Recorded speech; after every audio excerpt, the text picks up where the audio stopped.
Oh, I don't know if I'll be able to or whatever. To be honest with you, sir. Yeah. I'm not trying to be rude or disrespectful. I'm just, right now, the situation's going so quick right now that I just can't, you know. If you can, please, by all means, chime in. I need to know you're all right. We need boots on the ground idea, and you know, trying to get more consensus from other people that are there. So we'll be staying in touch. I know there's somebody on the ground giving false information, though. All right, that's fair enough. I appreciate you looking out.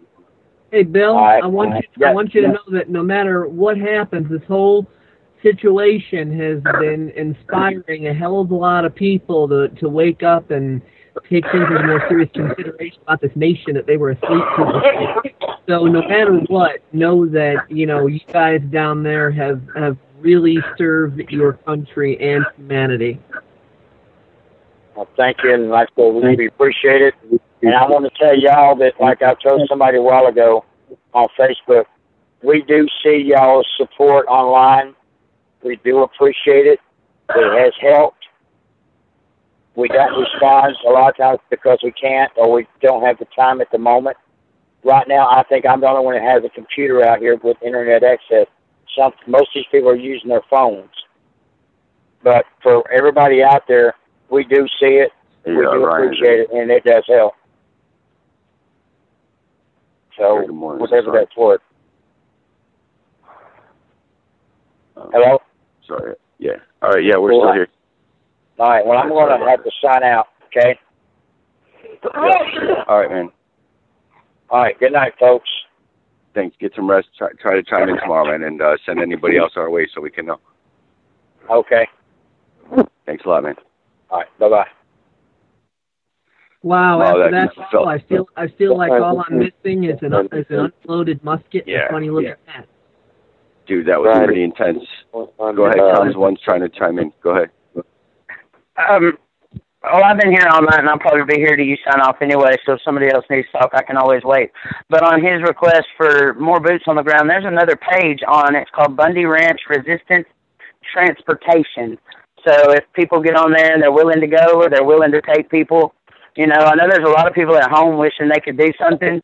They can get the word out about all of this. They can get the word out about needing help, the supplies, everything that you say, they can just keep posting and posting, just fill it up.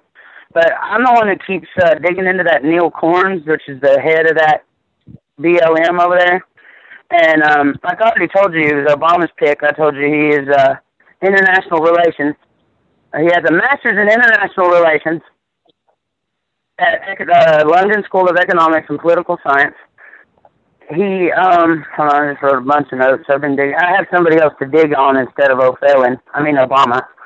Okay. Yeah, if you don't mind, 5287. I need you to back off the phone a little bit. You're coming in really heavy on the red line. Okay. 6 inches from the mouthpiece, so we can hear you, and we can really hear you. So you can just tone it down. It'll help us out. All right. To all the protesters out there, a little note on this Neil Corns that is the head of BLM. He did something in 2000. He actually wrote a book about protesting. It was called In Defense of Tinker. It's some critical thoughts on Supreme Court's approach to student free speech. So basically, he's already been an advocate for free speech. So I might need to remind him of that, for one. He also served an international election observer in Macedonia, the Ukraine, and Georgia. This man's been busy. He's also a co-author of an article in the Companion to American Law. Okay, he's educated in every way: the land from his family, the foreign affairs, which has to do, I'm sure, with Obama and what they're doing with that land. The law, because he's wrote articles in the Oxford Companion to American Law. He's been an election advisor overseas and locally. What else was right here? Oh, and also I dug in there the BLM budget. It's like a 15-page stuff I barely understand. But I did see that they're reenacting the Federal Land Transaction Facilitation Act. It expired in 2011. And what it does is it allows the lands identified as suitable for disposal and recent land use plans to be sold using that authority. they've got all kind of loopholes, and they've already done this before they showed up to get it. I know they're not going to leave easy. That's obvious, but this dude has every avenue, and it's just like Obama when they said he came into office. It's like he was raised up to be where he's at now. Well, that's just like the guy that's over this, and it's not just going to be in Nevada. So I think people need to get the word out on this Neil Corns, because I haven't seen very much about him, and I really had to dig to get what I got. And the fact that he's worked for Reed from 2003 to 2011, and they just, said something about Reed's connection to Nevada. So this has been in the making just as long as the bigger picture. So I just want to let you know that. No, keep researching. We appreciate that. The more people that are out there digging these things up, the better for the rest of us. If somebody finds a winner that helps, that we appreciate it. Thomas, was that you trying to chime in? That was me. Yeah, I was wanting to know how long is this a 24-hour feed? Because I remember earlier today I got on, and I was on here from about 1 p.m. Until now anyway, so on and off. And also, there's still radio silence going on. Whatever he was talking about, I don't know. I was trying to ask him where the location is of where these armed vehicles were. They might be meeting back at where the old place was, I guess. I don't know if they spotted them driving down the road or what, but yeah, definitely we need somebody to chime in.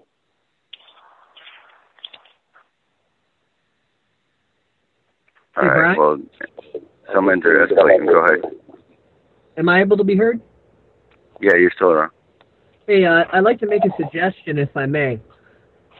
I think one thing that will definitely help in the overall situation of not only this but the country is as many people listening as possible take it upon themselves to set up their own conference calls and Google Hangouts and things like that. Anybody sitting there thinking, oh well, I'm just poor little me, who am I? I'm nobody. What can I do? I'd like to remind people that, Brian was just a dude sitting in a conversation when the whole thing took on a life of his own. It doesn't really take much. It only takes a spark to get a fire going. You don't need to be the whole fire. You just need to be the spark. So the more of these types of calls that are going, I mean, can you imagine how freaked out the globalists would be if there's ends up being 10,000 conference calls going on at any given time, and the words just going viral about each of those numbers, and another, 5,000 Google Hangouts and whatever else. It doesn't take much. It just takes a willingness for regular people like are listening to this call, get up and speak out. I've been speaking out about stuff on my channel on YouTube, Paradigm Shift Docs, DOCS, the number 4, the letter U, for the last 2 years now. I'm nobody. I'm no big shot, whatever. I'm just here doing my thing, talking to people, whatever, and I got over, 3 million views on my channel. So, I mean, it doesn't take some special aptitude or qualification or whatever. Just a willingness to speak, open your mouth, and let words come out. That's it. Feels like we've moved forward in some aspects. A lot of people, at least, have used this as a therapeutic tool to get out what they wanted to say and get it off their chest and give their opinion, and everybody's had time to do that so far. And it's been really cool. It's been a pleasure to be a part of this. It blew up into something phenomenal, and there's so many awesome people that have chimed in over the course. I'm gonna really cherish this weekend forever. My wife's yelling at me from time to time, but all these great people that I've met over the course of just the last few days is just phenomenal. It is incredible. It only takes a spark to get a fire going. That's what Gandhi was saying. Be the change you want to create in the world. And, all these people, whether they're new agey or not, the whole idea of authentically being yourself and not being afraid to let your light shine. When you are authentically yourself with respect to everybody else's right to do the same, and you just let your light shine and express yourself just because you can, because it's your God-given right, that inspires people. That's the spark. Inspiration is change, not force. you could argue with someone for 10 hours and it's as if you didn't even say a word. Force doesn't convince anybody. You got to inspire. And the way to inspire is just be yourself and know that you being you is good enough. People like to sit there thinking, oh, who am I? I'm no one special. I'm no one great. I've never been popular, blah, blah, blah. That's all just psychological warfare programming starting at the lowest levels of the educational system going up to keep people beaten down in their own minds. Everyone has equal potential. It all just boils down to a choice. Are you going to be yourself? Are you going to express yourself? Or are you, gonna shrink? And, some people aren't going to like what you have to say. Well, so what? They have the right to not like it. They could go piss off. They're not obligated to like what you have to say and whatever, and that's fine. They could go their way, you go yours. It's all good. You have the right to be yourself and express yourself, whether it's about, the globalists running the world, or whether it's about the environment, or about, whether or not women should wear makeup, or whatever it is, whatever you got to say. Even if you're a teenager, you just want to rant about school, whatever. Hey, Chicago, whatever. I got 3 other people hanging out. I'm going to let them chime in. If you could hang on for a minute, bro. All right, cool. I'll mute out. Go ahead, 6831, you're on. Hi, Brian. It's Michelle again. I've been listening. I listened to Mr. Keebler, and then I sent him a request. I just want to know, do we go ahead and start posting that they want people back at the ranch? Can I post it on Again, Facebook? I'm not really calling any shots. You heard what you heard. I don't. Yeah. I can't fully confirm that man is who he said he was. Based on what he said, he sounded pretty honest to me. Yeah, looking at his Facebook page, he, everything he was saying, I was looking at his page while I was listening, and he looks legit. I tried a phone number that should get me in touch with some more people, and to no avail. The right person didn't answer. I just wonder, should we start posting it to ask people to come back? Or is it too soon? Or, I don't know, man. Excuse my mouth. I know. No, you're fine. It's really hard to say. I don't want to be the guy that makes that shot call right now, Yeah, I don't know. Should we just all... Based on what just came in, based on that feedback, we are already doing the right thing, I hope, telling people if they still wanted to go, that's their shot. I'm not saying you must go and you must go. I'm not delegating that at all. But Michelle, may I make a suggestion? Go ahead. May I make a suggestion, Michelle? Yeah. I think that the thing to do in this situation is just report on what you heard. Don't put it as an order. Just say that you had an experience to where you heard this man get on and say what he said, and let people make of it what they want to make of it. Just tell the truth of your experience, that you were listening, you heard this, and that, the facts end there. It's a fact that you were listening and you heard that. And let people make up their own mind what they want to do or not. Yeah, that's pretty much what just happened. I'm going to leave that open to however y'all want to interpret it.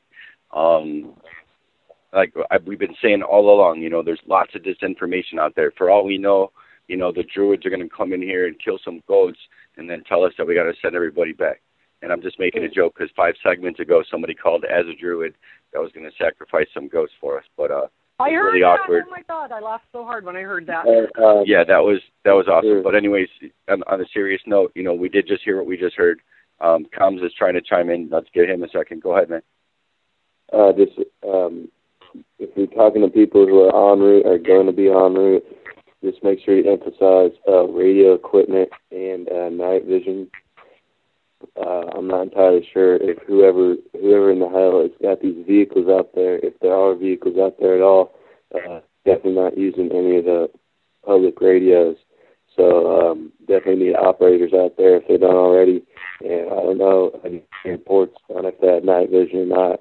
That'd be help, especially if they had cameras as well, because they want to move under the cover at night. Well, based on what you just said, I'm going to recommend too. When this started out, people said this should last about a week, could go into 2 weeks. I'm not really sure exactly what day this started even right now, but I'm assuming we're on around the 5th day. Can anybody confirm that? Excuse me, I was thinking 6th or so. I may be wrong, though.